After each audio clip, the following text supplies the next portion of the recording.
மாண்புமிகு தமிழ்நாட்டின் முதலமைச்சர் அவருடைய பிறந்தநாள் விழாக்கள் தமிழ்நாடு முழுவதிலும் பல வகைகளில் நடத்தப்பட்டு வருகிறது.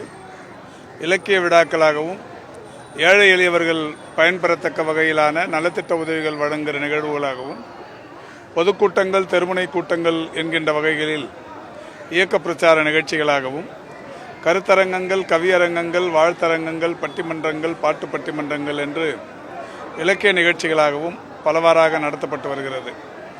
அந்த வகையில் இன்றைக்கு ஒரு புதுமையான முயற்சியாக சைதை தொகுதியில் மாண்புமிகு தமிழ்நாட்டின் முதலமைச்சராக முத்துவேல் கருணாநிதி ஸ்டாலின் அவர்கள் பொறுப்பேற்றதற்கு பிறகு சைதாப்பேட்டையை ஒரு அசுரத்தனமான வளர்ச்சிக்கு வழிவகுத்திருக்கிறார்கள்.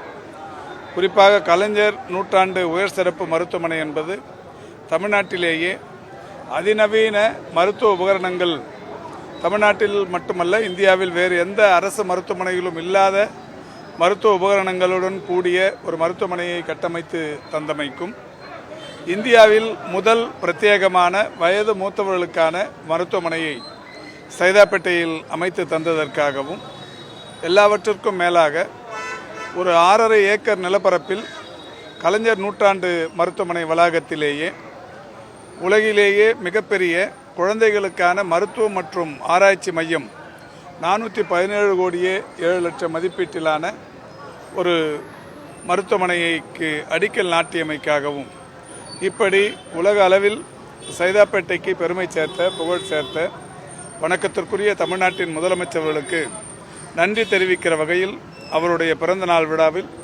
பொதுமக்களே பங்கேற்று நடத்துகிற வகையில்தான் இந்த வாக்கத்தான் முன்னெடுக்கப்பட்டிருக்கிறது.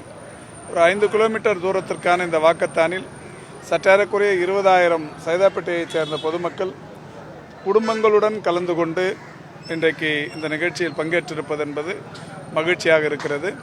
இவர்கள் ஒரு 5 கிலோமீட்டர் தூரம் தொகுதியிலேயே சுற்றி முடித்து விட்டு வருவார்கள். அவர்கள் போகிற வழிகளில் அவர்களுக்கு ஹைட்ரேஷன் மற்றும் பல்வேறு நாட்டுப்புற கலை நிகழ்ச்சிகள் அவர்களை என்டர்டெயின் பண்ணுகிற வகையில் இன்றைக்கு ஏற்பாடு செய்யப்பட்டிருக்கிறது. அந்த வகையில் இன்றைக்கு இந்த மாரத்தான் தொடங்கி வைக்கும்.